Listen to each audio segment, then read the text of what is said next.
हमारे देश में रजिया सुल्तान से लेकर रानी लक्ष्मीबाई तक एक से एक बहादुर रानियां हुई हैं और इन्हीं में से एक महान नाम है अहिल्याबाई होलकर का। शिव की भक्त और वो मराठा महिला जो अपने ही बेटे को कुचलने के लिए रथ पर सवार हो गई थी। वो रानी जो अपने न्याय और अपनी बहादुरी के लिए जानी जाती थी। वो रानी जिन्हें भारत में फेमिनिज्म की मिसाल कहा जाता है। अहिल्याबाई होलकर का नाम सुनते ही आपको शायद देश विदेश के कई कॉलेजों और यूनिवर्सिटी की याद आ जाए, लेकिन दोस्तों ये शख्सियत इससे कई ज्यादा बड़ी है जिसके बारे में जानकर आप हैरान रह जाएंगे। अहिल्याबाई होलकर डायनेस्टी की रानी थी जो काफी सामान्य परिवार में पैदा हुई थी। 18वीं सदी में जहां एजुकेशन सिर्फ लड़कों की जागीर समझी जाती थी, वहां उनके पिता ने उन्हें पढ़ना लिखना सिखाया, उन्हें एक प्रैक्टिकल महिला बनाया और शायद अहिल्याबाई की इसी सादगी पर मालवा के राजा मल्हार राव होलकर ने उन्हें अपनी बहू बनाने की सोची। हालांकि बदकिस्मती से अहिल्याबाई बेहद कम उम्र में ही विधवा बन गई, मगर अपने ससुर के सहयोग से उन्होंने सारा राजपाट संभाला और अपनी प्रैक्टिकल एजुकेशन की बदौलत अहिल्याबाई ने भारत में क्रांतिकारी बदलाव की।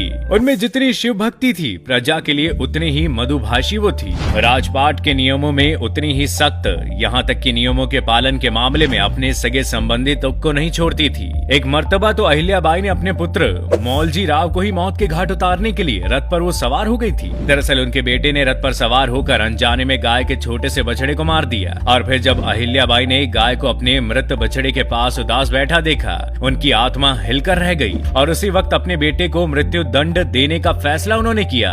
अहिल्याबाई के ऐसे कड़े आदेश से सारी प्रजा सहम गई और वो अपने ही बेटे को बांधकर रथ से कुचलने के लिए निकल पड़ी। ये तो भला हो उस गाय का जो उनके रास्ते में आकर खड़ी हो गई, वरना इतिहास के पन्नों में कुछ और ही लिखा होता। ये तो हुई उनकी न्याय प्रियता की बात, लेकिन अहिल्याबाई को उस समय का मैनेजमेंट गुरु भी कहा जा सकता है। उन्होंने न सिर्फ दर्जनों बार अपने राज्य को बाहरी दुश्मनों से बचाया, बल्कि जनता के एक एक आने का हिसाब रखकर अपने राज्य में एम्प्लॉयमेंट अपॉर्चुनिटी क्रिएट की। जब पूरे देश में लोग भूखे मर रहे थे, तब रानी अहिल्याबाई के राज में लोग सिल्क बनाकर पैसा कमा रहे थे, जिसका एक जीता जागता नमूना आज देश विदेश में चर्चित महेश्वरी सिल्क साड़ी है। जहां देश के अन्य राजा प्रजा की गाढ़ी कमाई से ऐश कर रहे थे, वहीं रानी अहिल्याबाई उन्हीं पैसों से भारत के कल्चर को दोबारा जिंदा रखने में काम कर रही थी। अपने 28 बरस के शासनकाल के दौरान रानी अहिल्याबाई ने पूरे हिंदुस्तान में सोमनाथ, बद्रीनाथ, काशी विश्वनाथ जैसे 65 मंदिर बनवाए। उन्होंने सड़कें, तालाब, धर्मशालाएं और नदियों के भव्य घाट भी बनवाए। उनके राज में सड़कें दोनों तरफ से पेड़ों से घिरी रहती थी। इस काल में राहगीरों के लिए कुएं और विश्राम घर बनवाए गए। गरीब और असहाय लोगों की जरूरतें हमेशा पूरी की गई।